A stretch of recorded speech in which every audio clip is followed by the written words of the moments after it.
In today's episode of HR Visionaries, we talk to Marco from TomTom. We talk about how to break up silos. It's going to be incredibly interesting. Stay tuned.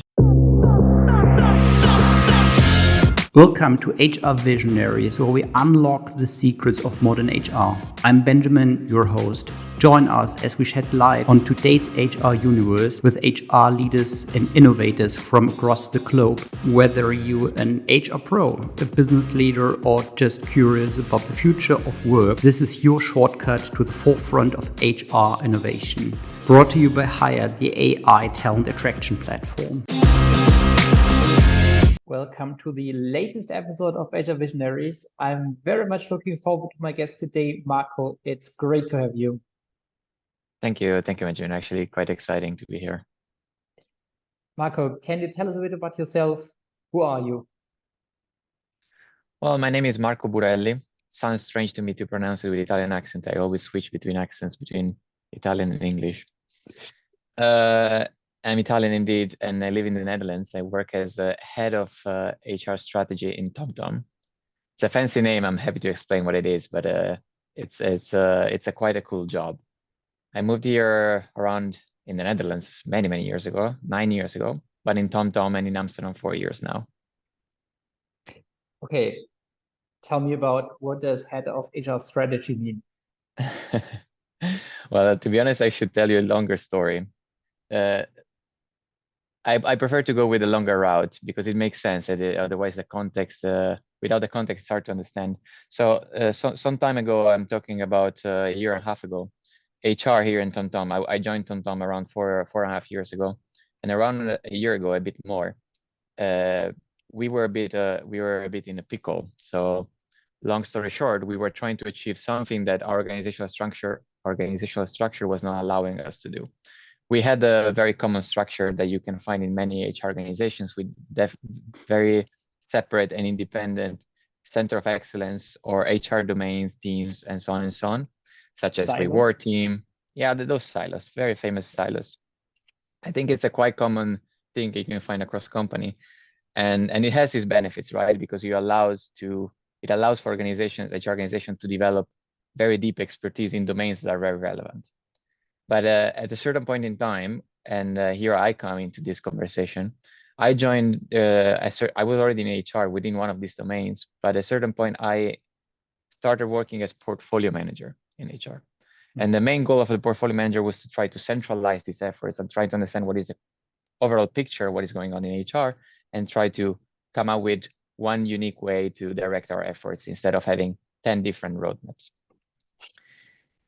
And going back to 1 year ago, we decided to change the structure in order to enable this type of decision making and operational decision making. So what we did, we broken down those silos, those functional teams, and we tried to build a structure that resembles a bit more how a product organization works, or a commercial product organization works, or TomTom, right? We were surrounded by an organization that fits that type of description. So instead of having those 10 individual teams based on HR domains, we created teams that are based on the type of delivery they have towards the customer. So there is 4 teams currently. Let me say 5, but let me say 4 are the ones that are a bit more core of HR. One is HR strategy, which is my team. One is people products. One is people essentials, and one is people services. HR strategy covers portfolio management, people analytics, and everything that comes from the business partners. And the goal of this team is to centralize any type of information flow and decision making regarding what HR does and should be doing. So we know what happens in the company, we know what happens in the market, we know what are the priorities of our customers, and customers might change in time. Could be the board, could be candidates, could be certain managers, could be certain units. And we own the data to analyze priorities around these items. And ultimately, we deliver one backlog, prioritized backlog to the rest of the company. And I'm talking about, of course, HR, to the rest of HR. So this is my team. And the other 3 teams have very important delivery responsibilities. One is people products. I mentioned before, there's a very fancy name. What do? They work only on one project at a time. In HR, we are around 95 people, 95 people. This team is around 13 people, so it's a kind of rather big team. And they organize themselves that each sub-team of this team, so let's say teams of 2-3 people, they only work on one item at a time that has been prioritized by my team. And they work on that problem until that problem is solved. They don't work on 2 problems at the same time. They only manage to move to the next item once the first item is solved. And they decide how to do it with agile project management, lean project management, and so on and so on. It's up to them to decide how to do that. They have the freedom and the expertise to do that. And it'll be very important to note that these people, we call them product designers, but long story short, are problem solvers. They come from different HR domains. They might have expertise in rewards, they might have expertise in learning and development, and so on and so on. But they come together in order to solve business problems from a people perspective, regardless of the domain that they come from. And the main principle for this approach is that there is not one business problem that can be solved from one specific HR domain angle. Any solution that comes from one domain only, it's often the case very limited. And I need to stop you there because it's super interesting how you change, but I'm wondering, well, every company talk about silos and breaking up the silos, making sure that people interact with each other. How did you do that? So how did you approach this, given, obviously the silos are there because people sometimes appreciate those silos. Well, if it's only the head of this particular silo who appreciates this, and there's probably a lot of resistance to break up the silos. No, it's quite clear. So the silos limitation, the silos shortcoming was mostly evident in the previous structure due to the fact that each of their team and their team manager, head of communication, head of rewards, and so on, they have full independence of their roadmap. So they could make the decision on what their team should be working on.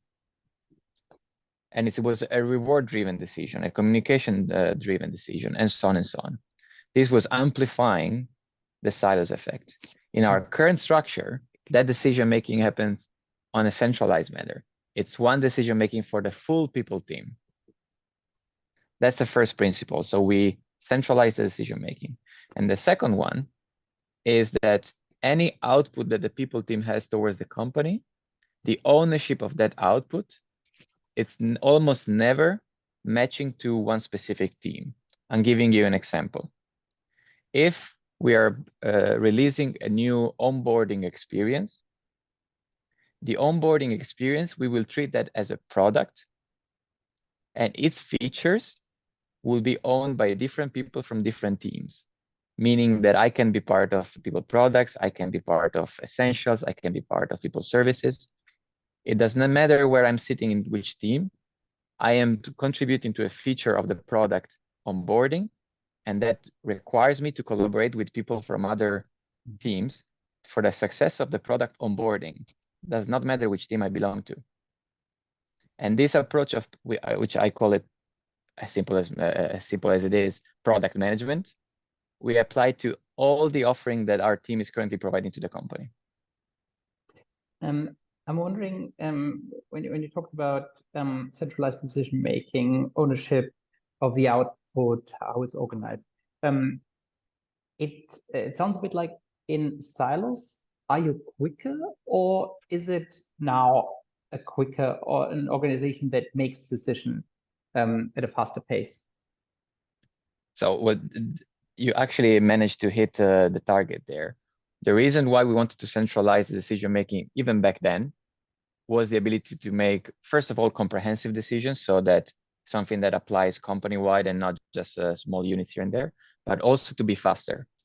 And the reason being is that TomTom, like many other tech companies, especially in the last 5-10 years, has been transforming and changing radically due to the technology behind it, due to the cost of the skill, the talent that we need, and so on and so on. Due to the company changing so fast, HR or the people team must must be able to reply and to react fast. And that's why also we managed to, and we're achieving that by doing centralized decision making. It sounds super interesting given, well, so can I picture this in a bit like, well, previously decisions were made in silos very quickly within the silo, however, not coordinated with the other silos. Nowadays, you have pushed this all one level up. So decision making is centralized by a group of people and then is tickled down in terms of like what is then required and how the decision will be implemented. Is that correct to picture it like that? Yeah, the picture is quite correct, I would say. So before, what would happen is that the leadership team of HR would pick what was going on in the company, like perhaps towards a conversation between board members and so on. This information would enter HR, and then each head of the teams, individual teams, would have this information, go back to their teams and say, there is this thing going on in the company. What can we do to solve it? And I'm giving you an example. The job market has been completely revolutionized due to the great reshuffle. We all know what happened there during COVID.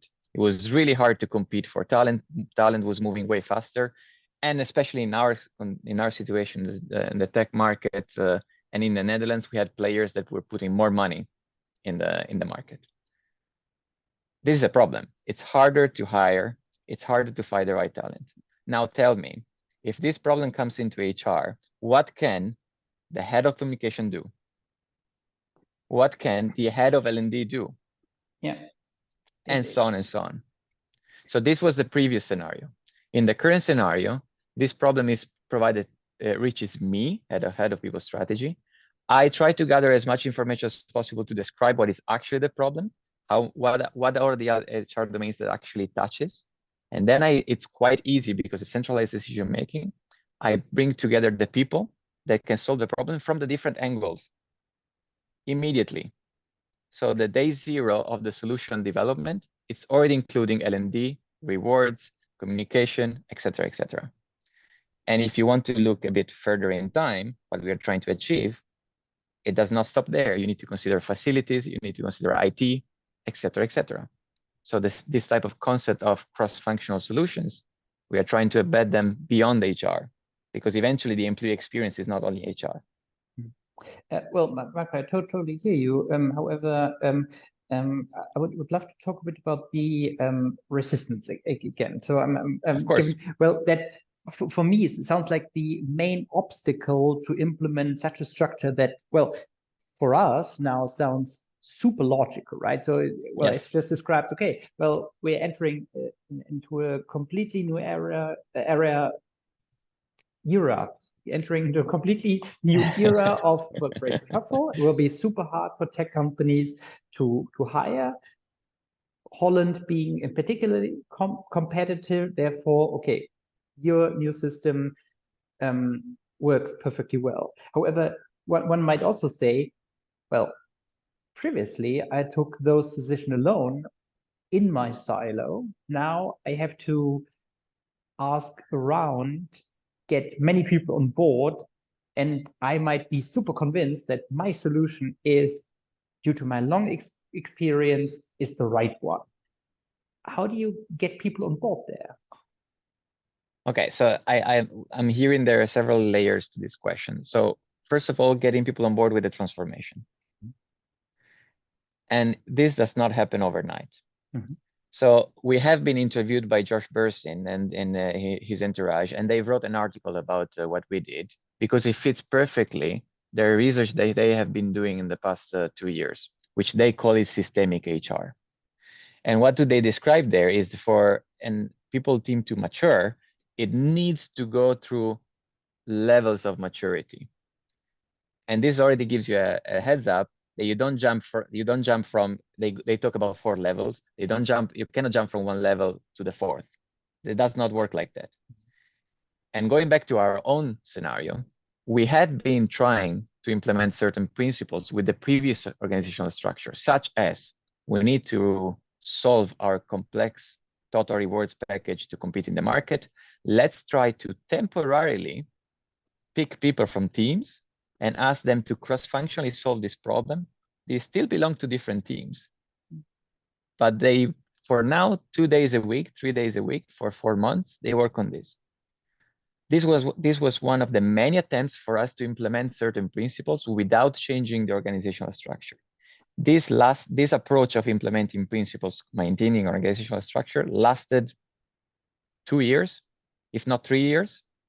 So there was a gigantic learning curve happening of us attempting to achieve something new while still holding on to the tradition, which allowed us to a certain point say, you know what, we tried enough. People have seen it trying this way, and we know, and people around us agree that either we do one big step, organizational structure, or we will never actually achieve this value, meaning that we had the agreement of the people around. We did not take a paper of theory somewhere saying this is a better organizational structure, let's apply it from scratch. No, we matured it. And that made it easier to work against resistance, which, by the way, we do have people who resist because they don't care about these modern ways of working. They prefer to be expert in a specific domain and stick to their, which is completely fair. And they may have good reasons, right? Absolutely. And I think it's super interesting, given well, to get people on board in those transformative situations is so incredibly difficult because those people may have years, decades of experience, and therefore it's super important to get everyone's buy-in. It's super impressive how you did this. Well, I can tell you though, it's important to get people on board, but you don't feel the urge to put everyone on board, because it's a fair thing that some people don't want to work that way, and you don't have to force them. I'm gonna say this in a bit of calculative way, but turnover sometimes is healthy turnover. You have to find the people that want to work this way, and the people that don't work this way, it's good for them to find a better place for them. You don't just let it, you cannot let this go rogue, of course. You need to make it, you need to control a healthy process, but you know what I mean. Yeah, absolutely. And I think you mentioned a very super important point there, given, well, you obviously want those people, well, full-heartedly, with their buy-in, right? So being on board 100%, rather than those people who are continuously opposing the new structure by remembering the good old times where things were different. That's pretty hard then indeed. Yeah. You mentioned that, before that, with you, topics like analytics are what is important in the area of analytics for you guys at the moment? Oof, there are so many topics. I had a nice conversation with my counterpart in Spotify the other day. And the conversation was about the simplification and democratization of data across the company, which sounds very, it's a one-word topic, but it's extremely complicated. And I'm talking about the complexity on a technical level. Even on a conceptual level, because you need to decide to democratize data. But once you decide to do that, then the complexity comes from a technological level. What they are, and I'm speaking about Spotify because they are really ahead of the curve in this topic, in this regard. What they managed to do, and I'm referring to this because for me it's a topic at heart at the moment. You ask me, moment in time, is they managed to build an infrastructure, both back end and front end, for you as a user in the company to access data immediately. And I'm give you the understanding what I mean immediately and with ease. The same way you access a song on Spotify, the same way it's easy to find a song, to access it, listen to it. They built an infrastructure that makes it as easy to find people data and access people data and use people data. So the ability to provide people data to your employees and your customers in the company with such ease, this is a very complex topic. And this is one of the most important priorities for me for 2024. It's super interesting. What is your goal there? So democratize the access to data, obviously important, but what exactly do you aim for?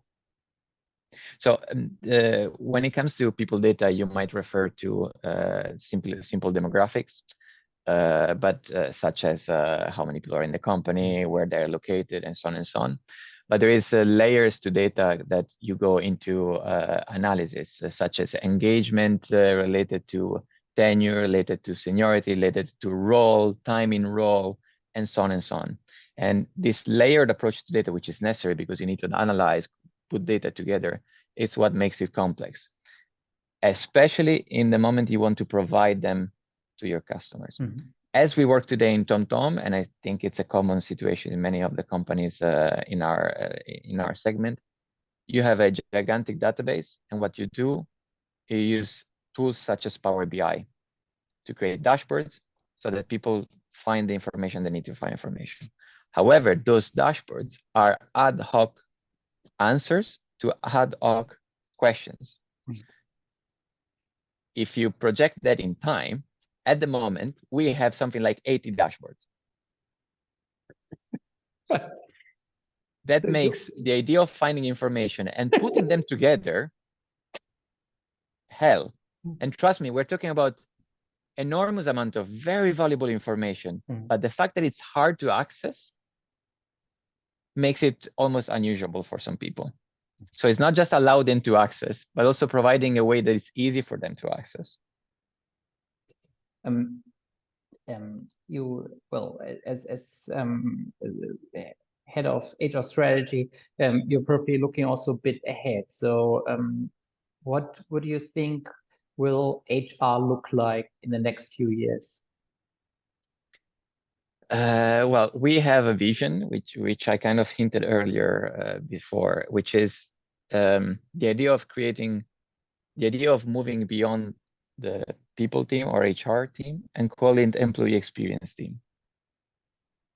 So having an organization that implement the same principles of cross-functional solutions, centralized decision-making, centralized backlog roadmap, and so on, embedding also domains that go beyond what HR is today, such as your facilities of the companies, such as all the digital and technological infrastructure of the company. All these things are part of an employee experience. So expanding the breadth of what the team should be doing. Can you talk a bit about how you would picture a day of the TomTom employee in 2000, let's say 2029? So like in 5 years, I said, can you provide us with a picture of how a day in the TomTom's employees day would look like in 2029? So in 5 years' time, how would he experience his employee experience? Yeah. So let me say something very important. If we do our job well, and if our vision is implemented well, they don't need us. And that translates into this type of daily life of an employee. First of all, we implement in TomTom that you can work from anywhere you want. You have to agree with your team. So ideally, this person can work from home or the office, depending whether it's more convenient for them. They enter their workplace workplace mindsets, let's call it like that, and they know exactly what they're supposed to be doing on that specific day. They know exactly how that ties into longer term goal. They know exactly how that contributes to their unit. And most importantly, they know exactly how that contributes to the success of the company. And that breaks it down into tasks and so on and so on. Whenever they want to whenever they need to do anything that goes beyond executing their job tasks, any type of information should be accessible without the need to interact with anyone. So perhaps it's AI, perhaps it's simply something that allows, technologically speaking, to have that information automated, provided to them due to the fact that there is some prediction that in that context, in that moment in time, they need that type of information. And there is never a moment in time in which they say, this does not work. Let me reach out to the employee experience team.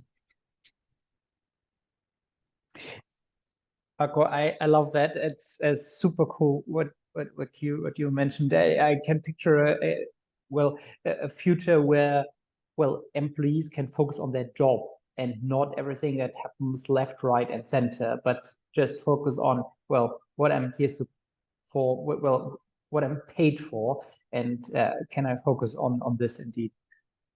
So in was August 2022, I think we had a moment in time which we decided we need to review what is our mission, vision, and purpose. And we realized that TomTom is not such a big company that you can get lost in it, but it's also big enough that you can have plenty of opportunities to transform yourself and have a change career and so on.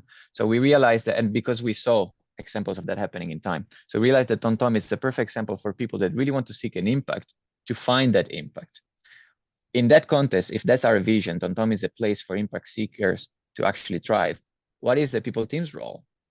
How can we make this happen? Well, our goal is our purpose is to help them finding that impact.